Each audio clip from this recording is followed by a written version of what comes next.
खबर, बिहार विधानसभा में हंगामा, राष्ट्रगान के मुद्दे पर विधानसभा में जमकर हंगामा देखा गया। ये बड़ी खबर आपको बता रहे हैं। नीतीश कुमार से बार बार माफी की मांग भी तेजस्वी यादव कर रहे हैं और कह रहे हैं कि राष्ट्रगान का अपमान किया है। ऐसे में 140 करोड़ देशवासियों से नीतीश कुमार को माफी मांगनी चाहिए।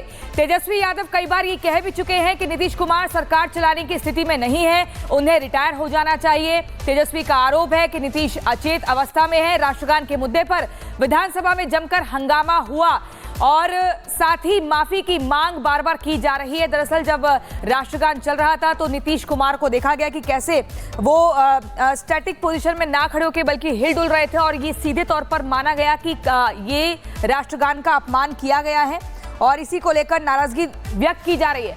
विधानसभा में जमकर हंगामा हुआ, माफी की मांग की जा रही है। आप देखिए कैसे नीतीश कुमार बराबर वाले साथी को हाथ वहां कंधे पर लगाते हैं और ये सब कुछ तब हो रहा था जब राष्ट्रगान चल रहा था। आरजेडी के निशाने पर अब नीतीश कुमार आ चुके हैं।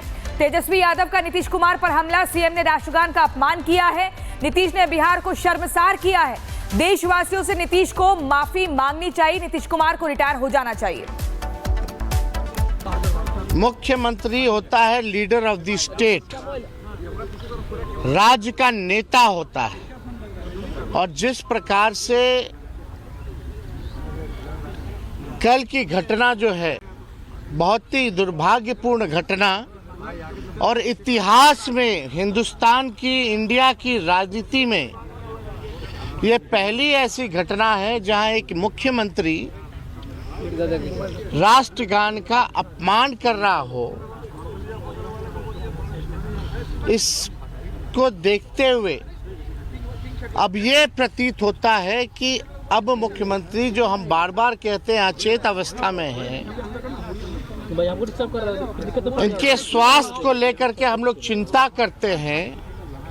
अब हम लोग चाहते हैं कि जो राष्ट्रगान का अपमान इन्होंने किया है, देश के 140 करोड़ जनता से वो माफी मांगे आज सदन में।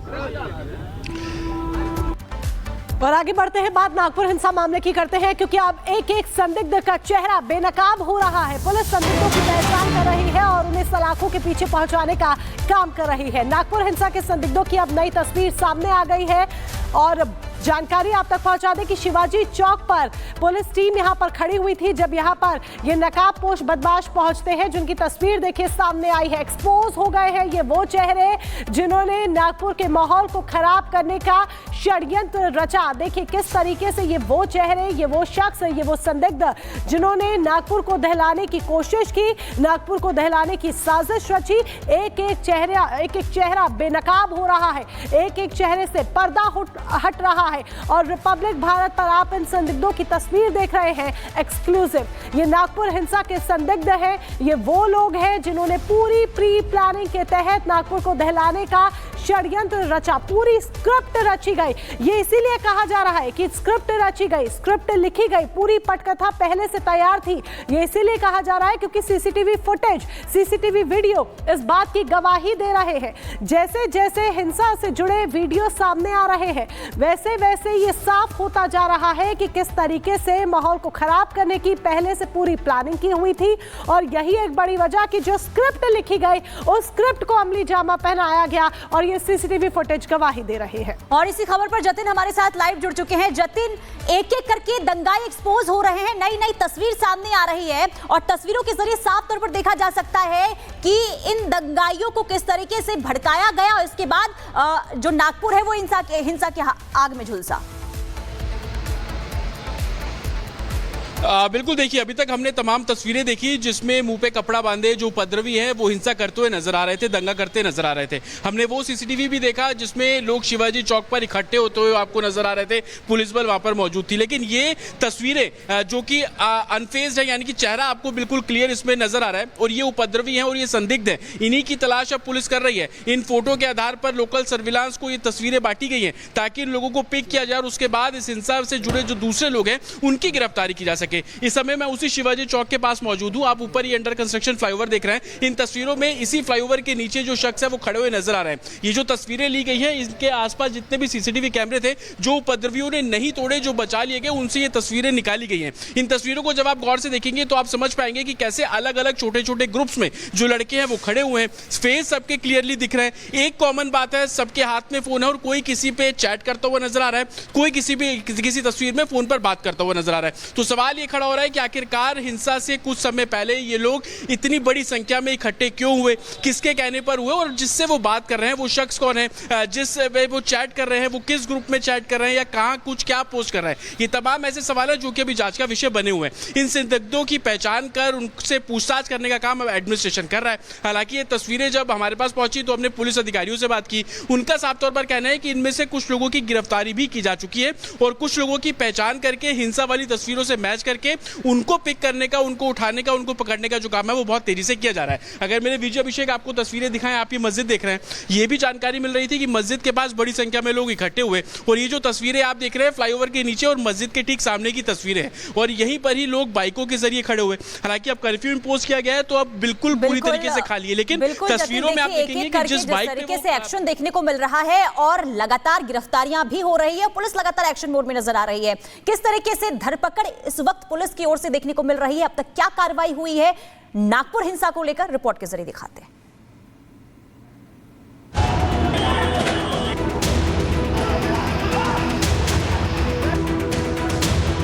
17 मार्च को नागपुर हिंसा मामले में पुलिस अब एक्शन मोड में है।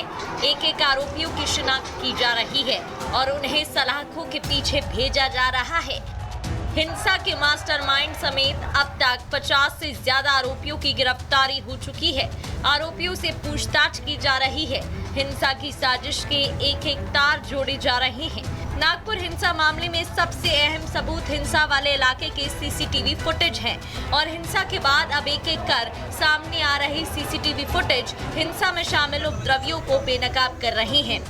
एक सीसीटीवी फुटेज फिर से सामने आया है जिसमें साफ तौर पर दिख रहा है कि हिंसा प्री प्लान्ड थी और इसकी फुल प्रूफ प्लानिंग की गई थी।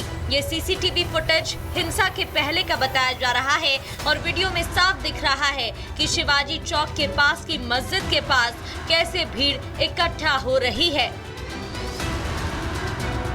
नागपुर हिंसा के तमाम सीसीटीवी अभी तक सामने आए जिसमें उपद्रवी हिंसा करते हुए नजर आ रहे हैं, लेकिन अब हिंसा के पहले के कुछ सीसीटीवी सामने आ रहे हैं जिसमें गैदरिंग होती, भीड़ इकट्ठी होती हुई तस्वीरें भी सामने आ रही हैं। मेरे पीछे आप ये शिवाजी की प्रतिमा देख रहे हैं, ये वो जगह है जहां से प्रदर्शन शुरू हुआ।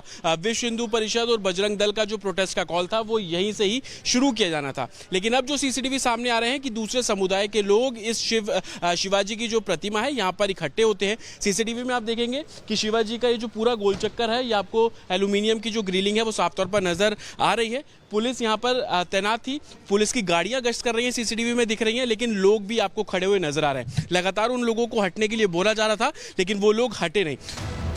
हिंसा के मास्टरमाइंड फहीम खान के हिंसा वाले दिन का एक और वीडियो सामने आया है। वीडियो में साफ देखा जा सकता है कि फहीम खान शिवाजी चौक पर मौजूद था।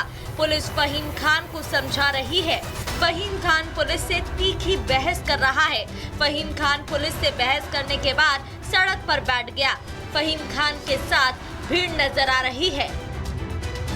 हिंसा वाले दिन फहीम खान अपने समर्थकों के साथ गणेशपेट पुलिस स्टेशन पहुंचा था और थाने के बाहर उसने अपने समर्थकों के साथ धार्मिक नारे लगाए थे। वहीं नागपुर हिंसा के एक और वीडियो में उपद्रवी नारा तकबीर अल्लाहू अकबर का नारा लगाते नजर आ रहे हैं। बाइक के पेट्रोल टैंक में आग लगा रहे हैं। बाइक में आग लगाने के बाद बोरी में आग लगाकर बाकी बाइक में आग लगा रहे हैं। ज्यादातर उपद्रवियों के चेहरे ढके हुए हैं। उपद्रवी लाठी डंडों से तोड़फोड़ कर रहे हैं। आसपास की दुकानों के सामान लकड़ी को आग में झोंक रहे हैं। वहीं इस मामले में मास्टरमाइंड फहीम समेत 6 आरोपियों के खिलाफ देशद्रोह का केस दर्ज हुआ है। नागपुर के पुलिस कमिश्नर रविंद्र सिंघल ने बताया कि अब तक के जांच में फहीम की गतिविधि मास्टरमाइंड की रही है।